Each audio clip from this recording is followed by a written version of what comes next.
बिस्मिल्लाहिर्रहमानिर्रहीम। अस्सलाम वालेकुम स्टूडेंट्स, आज हम सॉल्व करेंगे national book foundation class 10 exercise 10.2 का क्वेश्चन नंबर 8 to 10। वैसे तो जब हमने एक्सरसाइज 10.2 स्टार्ट की थी ना तो सारे थ्योरम्स रिवाइज किए थे। यहाँ भी एक दफ़ा फिर से सब थ्योरम्स के बारे में डिस्कस करूँगी। मकसद ये है कि वीडियो देखते देखते ही आपको सारे थ्योरम्स के कंसेप्ट क्लियर हो जाएँ। स्टार्ट करते हैं। थ्योरम नंबर 10.1 क्या था कि एक सर्कल के ऊपर अगर एक रेडियल सेगमेंट है और इस जगह पे अगर हम एक परपेंडिकुलर लाइन ड्रॉ करें जो कि इस रेडियल सेगमेंट के आउटर एंड पॉइंट को इस तरह से टच करके गुजर जाए, तो उस केस में हम कहेंगे कि ये वाली लाइन जो है ये टेंजेंट टू अ सर्कल है। सेकंड थ्योरम इसका कन्वर्स था कि अगर एक टेंजेंट लाइन इस सर्कल के ऊपर ड्रॉ करें और इस टेंजेंट लाइन के पॉइंट ऑफ कांटेक्ट पे अगर एक रेडियल सेगमेंट ड्रॉ करें तो ये रेडियल सेगमेंट और ये टेंजेंट लाइन एक दूसरे के ऊपर परपेंडिकुलर होंगे। थर्ड थ्योरम था कि इस सर्कल के बाहर अगर कोई एक पॉइंट है, सपोज ये पॉइंट है P, और यहाँ से अगर इस सेम सर्कल के ऊपर दो टेंजेंट्स ड्रॉ करें इस तरह से और इस तरह से, तो ये जो इनका पॉइंट ऑफ कांटेक्ट है ना दोनों का, सपोज ये पॉइंट है A, ये है B, तो यहाँ से यहाँ तक का डिस्टेंस इक्वल होगा यहाँ से यहाँ तक के डिस्टेंस के। इसको हमने P का है ना, तो AP ये डिस्टेंस इक्वल होगा AB डिस्टेंस के। और एक और कंसेप्ट हमने यहाँ से पढ़ा कि सपोज इस सर्कल का ये सेंटर है O, अगर इस सेंटर से इस पॉइंट तक एक लाइन ड्रॉ करें तो ये जो लाइन है ना ये इस पूरे एंगल को बाइसेक्ट करती है, मींस के टू इक्वल पार्ट्स में डिवाइड करती है। सपोज अगर ये वाला एंगल गिवन है 60 डिग्री, तो वहाँ से हम इजीली ये कह सकते हैं कि ये वाला एंगल भी 30 डिग्री होगा और ये वाला एंगल भी इक्वल होगा 30 डिग्री के। थ्योरम नंबर 10.4 था कि अगर दो सर्कल्स एक दूसरे को एक्सटर्नली टच कर रहे हैं तो उनके सेंटर्स के बीच में डिस्टेंस, ये वाला डिस्टेंस, सपोज इस सर्कल का सेंटर O है और इसका सेंटर A है, तो OA डिस्टेंस इक्वल होगा इन दोनों के रेडियस को अगर सम करें। सपोज इस सर्कल का रेडियस R1 है और इसका रेडियस R2 है, तो अगर इनको ऐड करें ना तो यहाँ से यहाँ तक ये पूरा डिस्टेंस आ जाएगा। नेक्स्ट थ्योरम था कि अगर एक सर्कल है, इसका सेंटर सपोज ये वाला पॉइंट है O, और इसको एक दूसरा सर्कल इंटरनली इस तरह से टच कर रहा है। ये तो बड़े वाले सर्कल का सेंटर था और छोटे वाले सर्कल का सेंटर सपोज ये है, तो इनके जो सेंटर्स के बीच में डिस्टेंस है OA डिस्टेंस, ये किसके इक्वल होगा, इनके रेडियस के डिफरेंस के इक्वल होगा। यानी R1 डिस्टेंस में से अगर हम R2 इस रेडियस को माइनस करें तो OA डिस्टेंस आ जाएगा। थ्योरम नंबर 10.6 था ऑल्टरनेट सेगमेंट थ्योरम के सपोज एक टेंजेंट लाइन है जो इस सर्कल को इस जगह पे टच कर रही है, तो ये वाला पॉइंट होगा पॉइंट ऑफ कांटेक्ट। इस पॉइंट ऑफ कांटेक्ट से अगर कोई कॉर्ड ड्रॉ हुई है तो अगर ये वाला एंगल लें, सपोज ये एंगल गिवन है 60 डिग्री, तो ये किसके इक्वल होगा, जो ये कॉर्ड इस सेगमेंट में कोई एंगल सबटेंड करेगी। सपोज इसने ये एंगल सबटेंड किया है, तो अगर ये एंगल 60 डिग्री है तो वहाँ से हम कह सकते हैं कि ये एंगल भी इक्वल होगा 60 डिग्री के। थ्योरम नंबर 10.7 है कि सपोज एक आर्क है AB, जो ये सेंटर के ऊपर एंगल बनाएगी ना, सपोज ये वाला पॉइंट O कह लें, तो ये एंगल कौन सा होगा, इसको हम कहते हैं सेंट्रल एंगल। ये डबल होगा इस एंगल के जो ये एंगल सबटेंड करेगी, यानी जो ये इंस्क्राइब्ड एंगल बनाएगी जो इस सर्कल की बाउंड्री के ऊपर बनाएगी इस तरह से। तो ये वाला एंगल हाफ होगा। सपोज इस पॉइंट को कह लें C, अगर हमने एंगल ACB देखना है ना तो ये इक्वल होगा इस एंगल के हाफ के, यानी कि हाफ ऑफ एंगल AOB। और अगर हमने इस वाले एंगल को देखने हैं AOB, एंगल AOB इक्वल होगा 2 टाइम्स एंगल ACB के। इसी तरह थ्योरम नंबर 10.8 है कि सपोज एक कॉर्ड है AB, जो ये एक ही सेगमेंट में एंगल सबटेंड करेगी, जितने भी एंगल बनाएगी, सपोज ये एंगल बना रही है या ये एंगल बना रही है, तो ये दोनों एंगल्स इक्वल होंगे, यानी θ1 इक्वल होगा θ2 के। अगर ये कॉर्ड इस वाले सेगमेंट में एंगल बना रही है, सपोज ये वाला एंगल अल्फा है और इधर एक और एंगल बना रही है, ये वाला एंगल सपोज बीटा है, तो अल्फा भी इक्वल होगा बीटा के, क्योंकि ये भी एक ही सेगमेंट है। लेकिन ऐसा नहीं हो सकता कि θ1 इक्वल हो अल्फा के, क्योंकि अब ये डिफरेंट सेगमेंट्स हैं। ये मेजर सेगमेंट है। सेगमेंट क्या होता है, एक आर्क और एक कॉर्ड के बीच वाला डिस्टेंस, बीच वाला पोर्शन। चूंकि ये मेजर आर्क है तो ये वाला जो सेगमेंट है ना ये मेजर सेगमेंट होगा और ये वाला माइनर सेगमेंट होगा, क्योंकि ये माइनर आर्क है।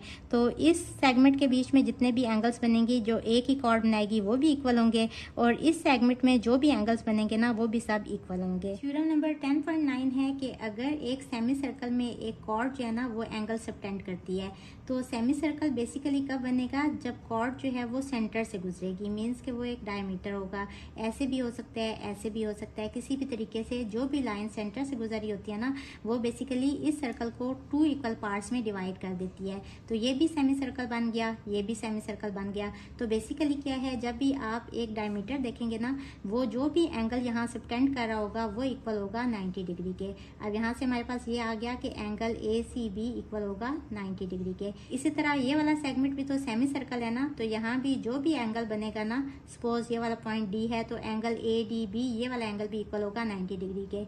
थ्योरम नंबर 10.10 है कि अगर सेमी सर्कल से बड़ा पोर्शन बन रहा है, बड़ा सेगमेंट बन रहा है, तो कॉर्ड इस जगह पे होगी ना, चूंकि ये जो सेंटर है ये जब इस सेगमेंट के दरमियान में आएगा ना, बीच में आएगा, तो फिर ये मेजर सेगमेंट है, मीन्स कि ये सेमी सर्कल से बड़ा सेगमेंट है।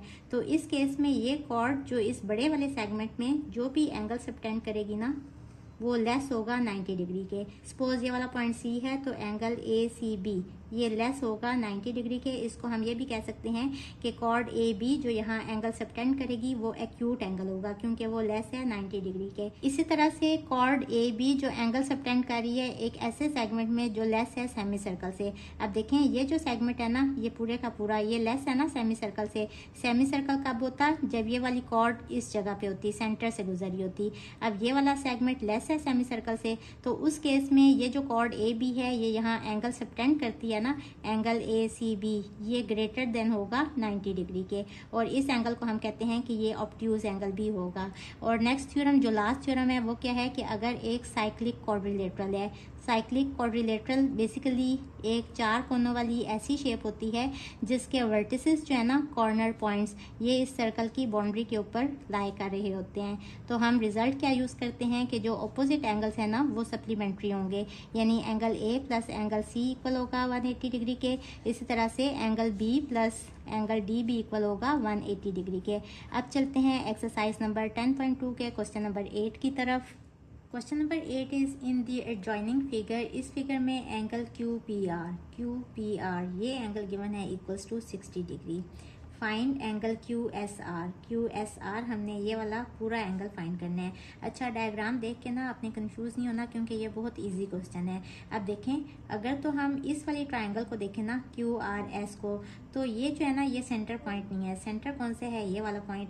अगर तो ये वाली लाइन जो है कॉर्ड QR अगर ये सेंटर से गुजरी होती, यानी अगर ये इस जगह से गुजरी होती तो ये डायमीटर होता, और हमें पता है कि जो डायमीटर एंगल सबटेंड करता है ना वो 90 डिग्री के इक्वल होता है। इसके अलावा ये आइसोसीलस ट्रायंगल भी नहीं है, क्योंकि हमें नहीं पता कि QS और SR इक्वल हैं या नहीं है, क्योंकि ये रेडियस तो है नहीं।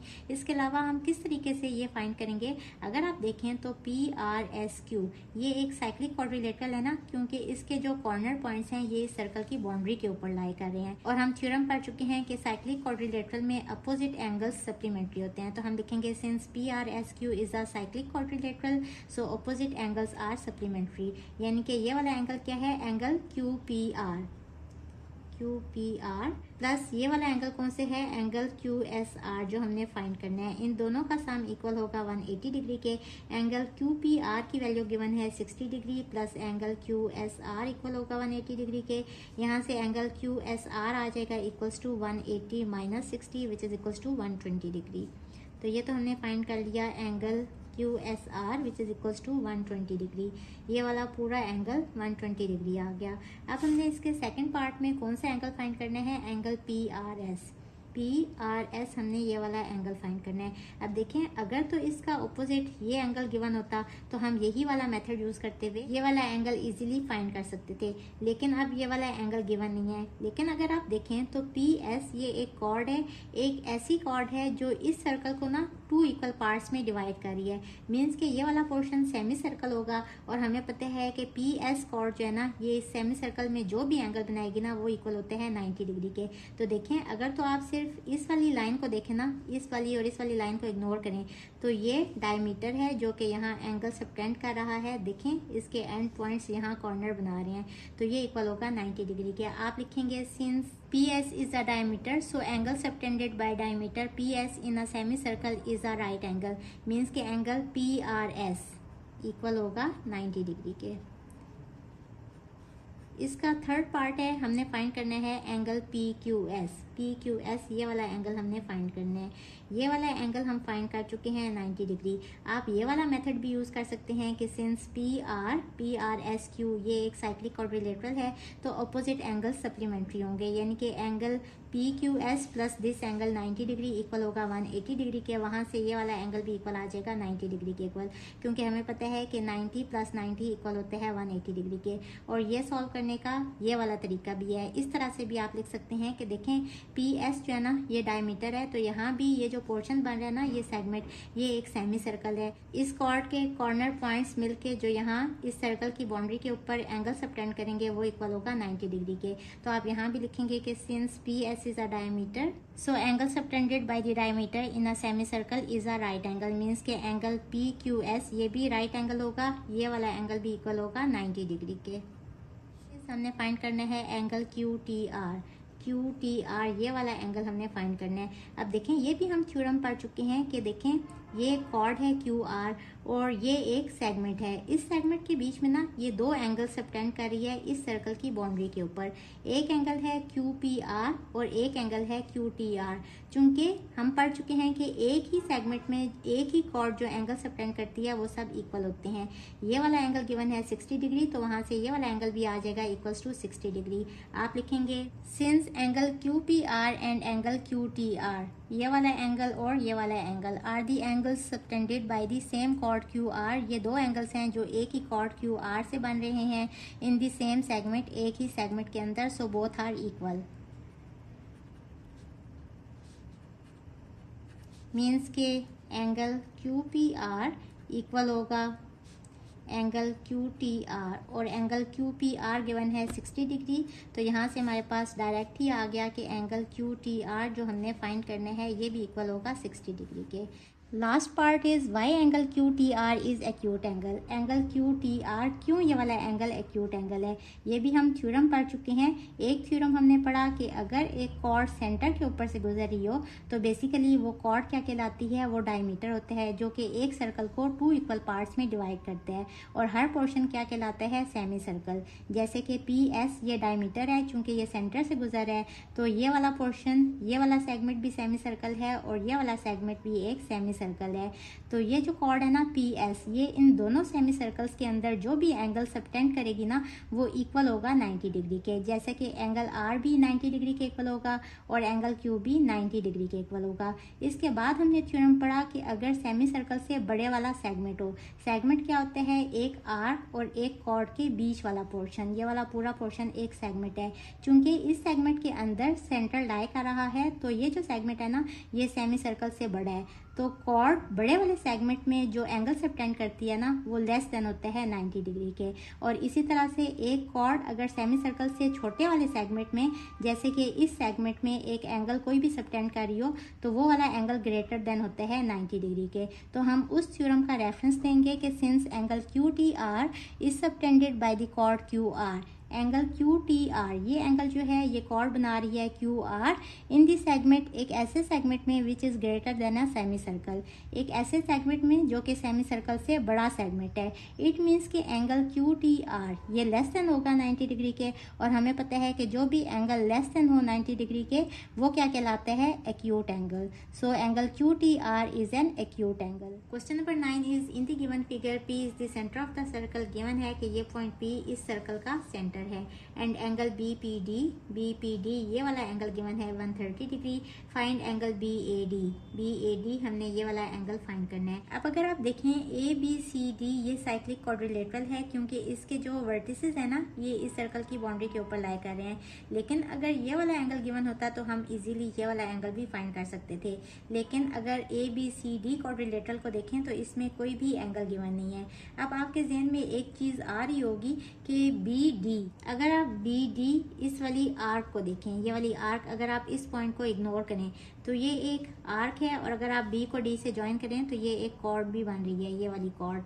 ये जो कॉर्ड है ये अगर यहाँ एंगल सबटेंड करती है तो ये सेंट्रल एंगल है, और ये वाला एंगल कौन से है, ये इंस्क्राइब्ड एंगल है। और हम थ्योरम पढ़ चुके हैं कि ये जो इंस्क्राइब्ड एंगल होते हैं ना, ये इस एंगल का हाफ होते हैं, या फिर आप यूं भी कह सकते हैं कि ये जो सेंट्रल एंगल है ये इस एंगल का डबल होता है। ये वाला पॉइंट कौन सा है, अगर आप इस क्वेश्चन में देखें तो ये वाला पॉइंट है ए। अगर आप इस पॉइंट सी को इग्नोर करें तो ये वाला जो थ्योरम है ना, ये ट्रू है एक आर्क के लिए भी और एक कॉर्ड के लिए भी। तो आप लिखेंगे since angle B P D, चूंकि ये एंगल सेंटर के ऊपर है ना, पॉइंट पी सेंटर है इस सर्कल का, तो ये वाला एंगल सेंटर के ऊपर है, तो ये वाला एंगल कौन सा होगा, इस central angle. And angle B A D, ये वाला एंगल चूंकि इस सर्कल की बाउंड्री के ऊपर है तो ये एक इंस्क्राइब्ड एंगल है, subtended by the same chord B D, और ये दोनों एंगल्स एक ही कॉर्ड बी डी से सबटेंड हो रहे हैं, तो मीन्स के ये वाला जो एंगल है ना, ये इस एंगल का हाफ होगा। आप लिखेंगे angle B A D equals to half of angle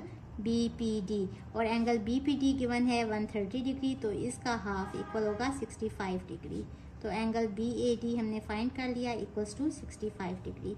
next part is angle B C D, हमने ये वाला एंगल फाइंड करना है। अब हम ये वाला एंगल फाइंड कर चुके हैं ना 65 डिग्री, और हमें पता है ए बी सी डी एक साइक्लिक क्वाड्रिलेटरल है, तो अपोजिट एंगल सप्लीमेंट्री होंगे। अपोजिट एंगल कौन से हैं, ये वाला एंगल जो हम फाइंड कर चुके हैं एंगल बी ए डी, अगर इसके साथ ऐड करें इसका अपोजिट एंगल, ये वाला कौन सा एंगल है, एंगल बी सी डी, तो इनका सम इक्वल होगा 180 डिग्री के। इस एंगल की वैल्यू है 65 degree plus angle B C D equals to 180 degree. यहाँ से आ जाएगा angle B C D equals to 180 minus 65 which is equals to 115 degree. तो ये हमने एंगल बी सी डी भी फाइंड कर लिया। इसके लास्ट पार्ट में हमने फाइंड करने हैं angle A B C plus angle A D C. A B C ये वाला angle plus angle A D C ये वाला पूरे का पूरा एंगल। अब उन्होंने अलग से ये नहीं कहा कि angle A B C find करें या angle A D C find करें, बल्कि इन दोनों का हमने सम फाइंड करना है। तो यहाँ भी हम यही लिखेंगे कि since A B C D is a cyclic quadrilateral so opposite angles are supplementary, और अपोजिट एंगल्स ये और ये वाले हैं ना, यही वाले। तो angle A B C plus angle A D C इनका सम इक्वल होगा 180 डिग्री के, और हमने सम ही फाइंड करना है, तो इस पार्ट का यही आंसर है। Question number 10 is in the given figure P Q is parallel to S R. P Q और एस आर ये पैरेलल लाइंस हैं, and angle Q P S equals to 95 degree. Angle Q P S ये वाला angle given है equals to 95 degree. Find angle Q R S. Q R S हमने ये वाला angle find करना है। अब देखें पी क्यू आर एस एक साइक्लिक क्वाड्रिलेटरल है। साइक्लिक क्वाड्रिलेटरल क्यों है, क्योंकि इसके कॉर्नर पॉइंट्स जो है ना, ये जो इसके वर्टिसेस हैं ये इस सर्कल की बाउंड्री के ऊपर लाई कर रहे हैं, और हमें पता है कि जब भी साइक्लिक क्वाड्रिलेटरल होगी तो इससे रिलेटेड थ्योरम है कि अपोजिट एंगल सप्लीमेंट्री होते हैं। तो आप लिखेंगे since P Q R S is a cyclic quadrilateral so opposite angles are supplementary, means के अपोजिट एंगल्स का सम इक्वल होगा 180 डिग्री के। ये वाला एंगल कौन सा है, angle Q P S plus ये वाला एंगल कौन से है जो हमने फाइंड करना है, एंगल क्यू आर एस। इनका सम इक्वल होगा 180 डिग्री के।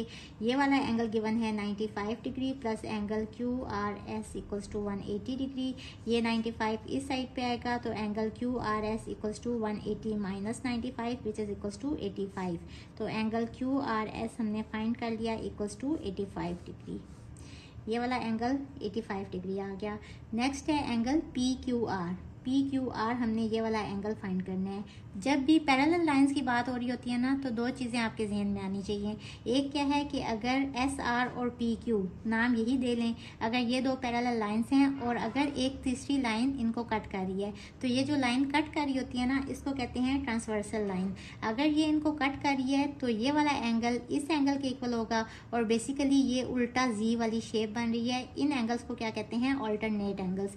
इसी तरह से ये वाला एंगल, इसका ऑपोजिट कौन सा एंगल है, ये वाला, ये भी देखें जी वाली शेप बन रही है, तो ये एंगल इक्वल होगा इस एंगल के। मीन्स अगर ये थीटा है ये भी थीटा होगा, अगर ये 60 डिग्री है तो ये वाला एंगल भी 60 डिग्री होगा। और नेक्स्ट क्या चीज़ आपके जहन में आनी चाहिए कि अगर दो पैरेलल लाइंस हैं और एक तीसरी लाइन इनको कट कर रही है, तो जो सेम साइड पे एंगल्स होते हैं ना, ये वाला और ये वाला, इसको ना इंटीरियर एंगल्स भी कहते हैं। ये दोनों इक्वल होते हैं 180 डिग्री के। इसी तरह से अगर इस एंगल की और इस एंगल की बात करें ना, यानी ये वाला और ये वाला एंगल जो एक ही साइड साइड पे हैं, इनका सम भी इक्वल होता है 180 डिग्री के। अगर ये वाला एंगल θ1 है, ये वाला θ2 है, तो θ1 प्लस θ2 ये इक्वल होता है 180 डिग्री के। ये सब आप पिछली क्लासेस में पढ़ चुके हैं। तो यहाँ देखें, इस केस में ना SR और PQ दो पैरेलल लाइंस हैं। अगर इनको इस तरह से एक्सटेंड कर लेना तो ये जो तीसरी लाइन है ना RQ, ये इस पैरेलल लाइन को ना कट कर रही है, इसको PQ को भी और SR को भी। तो ये वाला और ये वाला, ये दोनों इंटीरियर एंगल्स हैं, इनका सम इक्वल होगा 180 डिग्री के। इसी तरह से इसका और इसका सम भी इक्वल होगा 180 डिग्री के, क्योंकि अगर इस लाइन को भी इस साइड पे एक्सटेंड करें, इसको भी ऐसे एक्सटेंड करें, तो देखें ये जो लाइन है ना SP, ये भी इन दो पैरेलल लाइंस को कट कर रही है। तो ये वाला एंगल और ये वाला एंगल, इनका सम भी इक्वल होगा 180 डिग्री के। आप लिखेंगे कि since PQ is parallel to SR, this means angle PQR, PQR ये वाला एंगल, एंड एंगल ये वाला कौन से है, QRS, are interior angles on the same side of transversal line। कौन सी ट्रांसवर्सल लाइन है, RQ। सो इन दोनों का सम, इन एंगल्स का सम, ये इक्वल होगा 180 डिग्री के।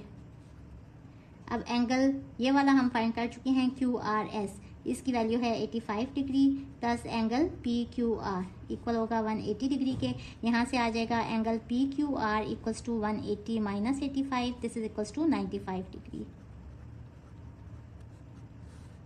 इसके लास्ट पार्ट में हमने फाइंड करना है एंगल PSR, ये वाला एंगल फाइंड करना है।